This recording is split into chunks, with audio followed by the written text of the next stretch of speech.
Oke, selamat malam semuanya. Untuk sesi ini kita akan membahas masalah tentang hukum adat Bali. Seperti yang kita ketahui bahwa hukum adat itu adalah salah satu sumber hukum yang ada di Indonesia. Selain undang-undang, doktrin, jurisprudensi, itu banyak macamnya, dan kebiasaan itu adalah salah satu sumber hukum Indonesia, adat atau hukum adat. Perkenalkan, sebelumnya kami dari kelompok 3 akan membawakan presentasi makalah dari hukum adat Bali, di mana kelompok 3 ini beranggotakan pertama saya, Sobri, yang kedua Devi Arfiani Arinka, yang ketiga adalah Kiki Anggraini, dan keempat adalah Apriansa Ananda Putra. Seperti kita ketahui bahwa tujuan tugas ini adalah salah satunya untuk memenuhi capaian pembelajaran yang pernah kita sepakatin di awal. Salah satunya adalah tugas-tugas kepada mahasiswa. Untuk selanjutnya, masalah hukum adat ini, apakah itu pengertian hukum adat dan ciri-ciri hukum adat, akan dijelaskan oleh anggota kami berikutnya. Kepada yang lain, kami persilakan untuk menjelaskan tentang hukum adat Bali ini. Terima kasih. Assalamualaikum warahmatullahi wabarakatuh. Perkenalkan, nama saya Apriansa Ananda Putra. Saya akan membawakan materi presentasi dari kelompok kami yang membahas tentang hukum adat Bali. Langsung saja, di sini ada pengertian adat. Menurut istilah, berasal dari bahasa Arab yang diterjemahkan dalam bahasa Indonesia yang bermakna kebiasaan. Kemudian ada pengertian hukum adat. Istilah hukum adat pertama kali dikenalkan secara ilmiah oleh Snokur Gonje dalam bukunya yang berjudul De Adjeher, yang menyebutkan istilah hukum adat atau adat menurut bahasa Belanda, yaitu sistem pengendalian sosial. Kemudian ada ciri-ciri hukum adat. Yang pertama, tidak tertulis. Yang kedua, tidak teratur. Yang ketiga, tidak tersusun secara sistematis. Dan yang keempat, tidak terhimpun dalam bentuk kitab perundangan. Terima kasih. Baik, selanjutnya prinsip-prinsip hukum adat Bali. 1. Kepatutan dan keseimbangan merupakan asas umum dalam hukum adat.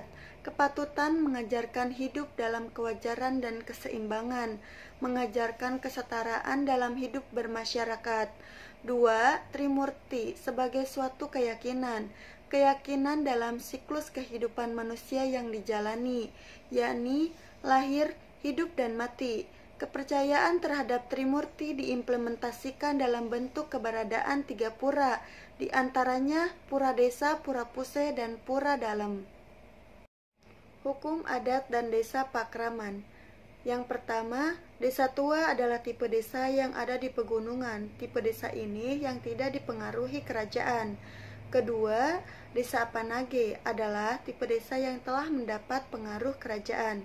Ketiga, desa anyar atau baru, desa yang dibentuk dari transmigrasi. Baik, saya serahkan kepada pemateri selanjutnya. Baik, terima kasih. Selanjutnya saya akan menjelaskan tentang sistem pernikahan adat Bali. Sistem pernikahan adat Bali bertujuan untuk memberi peluang leluhur menjelma, membentuk atau membina keluarga, menghasilkan penerus atau keturunan. Sistem pembagian waris, menurut Ketut Sudanta, menempatkan laki-laki sebagai ahli waris dalam keluarga, sedangkan wanita hanya menikmati harta peninggalan orang tuanya.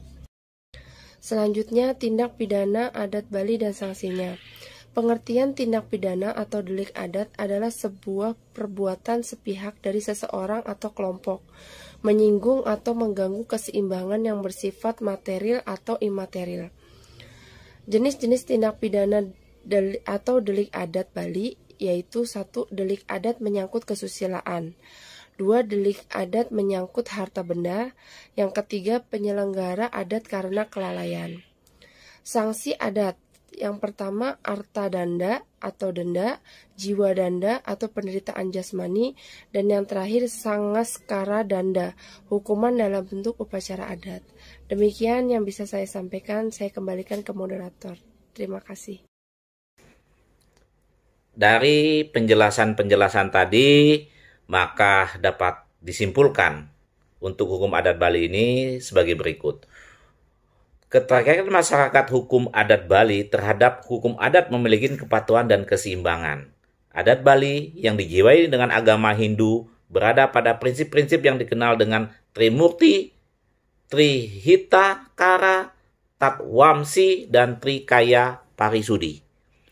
Secara jelas hukum adat tampak pada desa Paksaman dengan sistem pewaris menempatkan anak laki-laki sebagai ahli waris. Masyarakat adat Bali menganut sistem kekeluargaan patrilineal. Masyarakat hukum adat Bali menganut sistem kekeluargaan patrilineal oleh karena sangat berpengaruh dan pengaturan pada perkawinan dan waris.